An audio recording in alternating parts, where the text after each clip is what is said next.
December আগামী রবিবার আমাদের কলকাতায় হতে চলেছে এক বিরল ঘটনা। এই ঘটনা আগে কোনো কলকাতাবাসী দেখেনি। আমাদের কলকাতার বুকে 1,00,000 কণ্ঠে উচ্চারিত হবে শ্রীমদ্ ভাগবত গীতার পুণ্যস্তোত্র।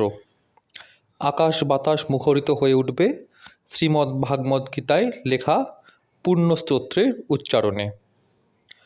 সামনের বছর জানুয়ারি মাসে অযোধ্যার রাম মন্দিরের উদ্বোধন হবে। এই অযোধ্যার রাম মন্দির ভারতের হিন্দুদের গর্বের বিষয়। ভারতের হিন্দুদের গত 550 বছরের সংগ্রামের ফসল। গত পরশু দিল্লিতে INDIA জোটের বৈঠকের পরই মমতা ব্যানার্জি সুর নরম করেছেন।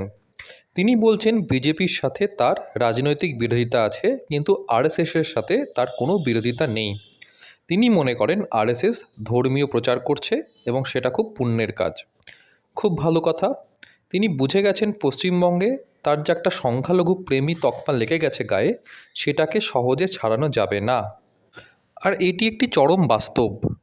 ক্ষমতায় আসার পরই 2011 সালে বর্তমান রাজনৈতিক সরকার ইমাম ভাতা শুরু করে। তারপরই আসে দুধেল গাই ফর্মুলা, অর্থাৎ সংখ্যালঘু সম্প্রদায় ভোট দেয়, তারা হলো দুধেল গাই, তাই তারা একটু লাঠিঝাঁটা মারলেও সহ্য করতে হবে। সংখ্যালঘু সম্প্রদায়ের লোকেরা কোনো জায়গায় মারামারি, হামলা, সন্ত্রাস করলেও তাদেরকে ইগনোর করতে হবে। এই রকম কথা বলেছিলেন আমাদের বর্তমান রাজনৈতিক শাসক দলের মুখ্যমন্ত্রী। এরপরই সংখ্যালঘু ভোট ব্যাংক মমতা ব্যানার্জির দিকে ঝুঁকতে শুরু করে। গত লোকসভা ভোটে এবং গত বিধানসভা ভোটে এর সুফল পেয়েছিল তৃণমূল কংগ্রেস, কিন্তু বর্তমানে বাম কংগ্রেস জোটের দিকে একটু সংখ্যালঘু ভোট যেতে শুরু করেছে, আর তাতেই সিঁদুরে মেঘ দেখতে শুরু করেছে তৃণমূল কংগ্রেস। তাই ভোট ব্যাংকটাকে আবার নিজেদের দিকে ফিরিয়ে আনতে তারা আরও বেশি পরিমাণে সংখ্যালঘু তোষণে লিপ্ত হয়েছে। সংখ্যালঘু তোষণে লিপ্ত হলেও হিন্দু ধর্মের প্রতি বর্তমান শাসক দল কোনো বিরোধিতা তো ডিরেক্টলি দেখাতে পারে না, তাই ইনডিরেক্টলি পরোক্ষভাবে এই লক্ষ্যকণ্ঠে গীতাপাঠ উচ্চারণ অনুষ্ঠানটির বিরোধিতা করার জন্য অনুপ্রাণিত সংবাদ মাধ্যমকে লেলিয়ে দেওয়া হয়েছে। এই 1,00,000 কণ্ঠে গীতাপাঠ উচ্চারণ অনুষ্ঠানটি যারা আয়োজন করছে অখিল ভারতীয় সংস্কৃত পরিষদ, তারা অনুরোধ করেছে এই পুরো ঘটনাটিকেই অরাজনৈতিক রাখার, অর্থাৎ যারা অন্য রাজনৈতিক দল করে তারাও এই 1,00,000 কণ্ঠে গীতাপাঠ উচ্চারণ আয়োজনে অংশ নিতে পারে। তাই যে কোনো রকম রাজনৈতিক দলের পতাকা নিয়ে আসতে বারণ করা হয়েছে। খুব সম্ভবত ভারতের প্রধানমন্ত্রী নরেন্দ্র মোদীও এই অনুষ্ঠানে যোগদান দিতে পারে। সামনের বছর লোকসভা ভোট, তার আগে পশ্চিমবঙ্গে এই রকম কার্যক্রম পশ্চিমবঙ্গের বর্তমান বিরোধী রাজনৈতিক দল বিজেপির জন্য একটা অ্যাডভান্টেজ হতে চলেছে। আর এখানেই অশনি সংকেত দেখতে শুরু করেছে পশ্চিমবঙ্গের বর্তমান শাসক দল। অনুপ্রাণিত সংবাদ মাধ্যম এর ইতিমধ্যেই এই 1,00,000 কণ্ঠে গীতাপাঠ উচ্চারণ অনুষ্ঠানের বিরোধিতা করতে শুরু করে দিয়েছে। রাস্তা বন্ধ করে নামাজ পাঠে এদের কোনো রকম সমস্যা দেখতে পায় না। তখন কলকাতার যানজট, কলকাতার ট্রাফিক নিয়ে এরা মোটেও চিন্তিত হয় না। কিন্তু বর্তমানে তারা অভিযোগ করছে যে এই 1,00,000 কণ্ঠে গীতাপাঠ উচ্চারণ অনুষ্ঠানটি আয়োজিত হলে কলকাতার ট্রাফিক ব্যবস্থা ভেঙে পড়তে পারে, কলকাতায় সাম্প্রদায়িক সম্প্রীতি ক্ষুণ্ণ হতে পারে। এই একই অদ্ভুত অজুহাত দেখিয়ে এই বছর দুর্গাপুজোয় সন্তোষ মিত্র স্কোয়ারে যে নির্মীয়মান অযোধ্যার রাম মন্দিরের আদলে পূজা মণ্ডপ তৈরি করা হয়েছিল এবং সেখানে দর্শনার্থীর যে উপচে পড়া ভিড় আমরা দেখতে পেয়েছি, সেইটিকে বন্ধ করার জন্য বেশ কয়েকটি এন্ট্রি পয়েন্টকে বন্ধ করে দেওয়া হয়।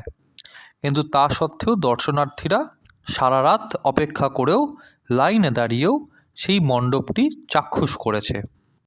আর এর থেকেই একটি আভাস আমরা পাচ্ছি যে পশ্চিমবঙ্গের সাধারণ বাঙালি হিন্দুরা কিন্তু আগের থেকে অনেক বেশি জাগ্রত হচ্ছে। এই কদিন আগেই মিডিয়াতে একটি রিপোর্ট এসছে যে অনলাইন এবং অফলাইন দুই ক্ষেত্রেই শ্রীমদ্ ভাগবত গীতার বিক্রি প্রচুর পরিমাণে বেড়ে গেছে। কলেজ স্ট্রিটের অনেক দোকান ভাগবত গীতার সাপ্লাই দিতে পারছে না। দর্শকদের পাঠকদের কাছে এই মুহূর্তে গীতা একটা হট কেক। অনলাইনেও গীতা বিক্রি প্রচুর পরিমাণে বেড়ে গেছে। সাধারণ বাঙালি হিন্দু তার ধর্মের সম্পর্কে জানতে চাইছে, বুঝতে চাইছে। আর এখানেই আমাদের বর্তমান শাসক দল হয়তো একটু সিঁদুরে মেঘ দেখতে শুরু করেছে। 2021 বিধানসভা নির্বাচনে আমরা দেখেছিলাম বাঙালি হিন্দুদের প্রায় 54% ভোট কিন্তু পেয়েছিল প্রধান বিরোধী দল বিজেপি। তার যথেষ্ট কারণও আছে।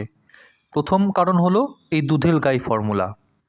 সংখ্যালঘু তোষণে আমাদের বর্তমান রাজ্য সরকার এতটাই সিদ্ধহস্ত যে এনআরসি এবং সিএএ এর সময় আন্দোলনের নামে আমাদের রাজ্যের বিভিন্ন জায়গায় সংখ্যালঘুরা যে তাণ্ডব চালায় তার বিরুদ্ধে কিন্তু রাজ্য পুলিশ কোনো সঠিক পদক্ষেপ নেয়নি। আবার গত বছর জুলাই মাস নাগাদ ওই নূপুর শর্মাকে নিয়ে যে একটা কন্ট্রোভার্সি শুরু হয়েছিল, সেই সময়তেও আমাদের রাজ্যের বিভিন্ন জায়গায় সংখ্যালঘুরা দাপাদাপি করে, সন্ত্রাস চালায়, কিন্তু তার এগেনস্টও কোনো পদক্ষেপ নেয়নি। এই বছরও মমিনপুরে এবং রামনবমীর শোভাযাত্রাতেও বহু স্থানে সংখ্যালঘুদের পক্ষ থেকে অনেক বেশি দাঙ্গা হাঙ্গামা আমরা দেখতে পেয়েছিলাম। তার এগেনস্টও বর্তমান রাজ্য সরকার কোনো স্টেপ নেয়নি। তারই একটা প্রত্যক্ষ ফলাফল হিসাবে বাঙালি হিন্দুও কিন্তু জেগে উঠছে। তারা তাদের নিজেদের অস্মিতা, তাদের নিজের অস্তিত্ব, তাদের ধর্ম, এই তিনটি বিষয়ে যথেষ্ট পরিমাণে জাগ্রত হয়ে উঠছে। এবং তারই অন্যতম নিদর্শন আমরা দেখতে পেলাম এই বছর সন্তোষ মিত্র স্কোয়ারে রাম মন্দির দেখার জন্য দর্শকদের উপচে পড়া ভিড়। তাই হয়তো আমারও মনে হয় এই 24শে ডিসেম্বর যে লক্ষ্যকণ্ঠে গীতাপাঠ উচ্চারণ অনুষ্ঠানটি আয়োজিত হতে চলেছে, সেখানেও 1 লক্ষেরও বেশি ভক্তের সমাগম হবে। হয়তো 1 লক্ষের বেশি লোক এসে ওই একই স্থানে উপস্থিত হয়ে একসঙ্গে গীতাপাঠ করবে।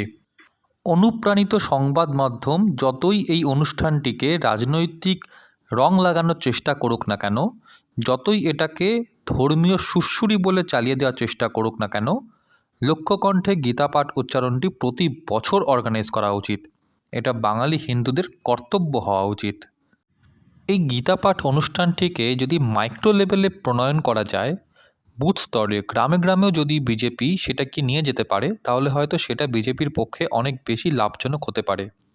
ওই খেলা হবে ডিজে গানে লাফালাফি করাচ্ছে, গীতা পাঠের মাধ্যমে কোনো রাজনৈতিক কর্মসূচিতে যোগদান করা অনেক বেশি পুণ্যের কাজ। শুধু গীতা পাঠই নয়, গত হাজার হাজার বছর ধরে যেসব খেলাগুলি আমাদের গ্রাম বাংলায় প্রচলিত আছে, সেগুলোকে নিয়েও কিন্তু বিজেপি তাদের প্রচার অনুষ্ঠান করতে পারে। কবাডি, হাডুডু, খোখো, এইসব খেলাগুলি তো ভারতবর্ষে কয়েক হাজার বছর ধরে মানুষ খেলে আসছে। সেইগুলি নিয়ে যদি বিজেপি তাদের পঞ্চায়েত স্তরে, যেখানে তাদের ভালো সংগঠন আছে, সেখানে যদি তারা অর্গানাইজ করতে পারে, সাধারণ মানুষের কাছে, সাধারণ যুবক সম্প্রদায়ের কাছে একটা ভালো মেসেজ যেতে পারে। আজকের পর্বটি কেমন লাগলো কমেন্ট করে জানান। তার সাথে নিজের বন্ধুদের মধ্যে এই ভিডিওটি ছড়িয়ে দিন। সাথে লাইক, সাবস্ক্রাইব ও শেয়ার করুন। ধন্যবাদ।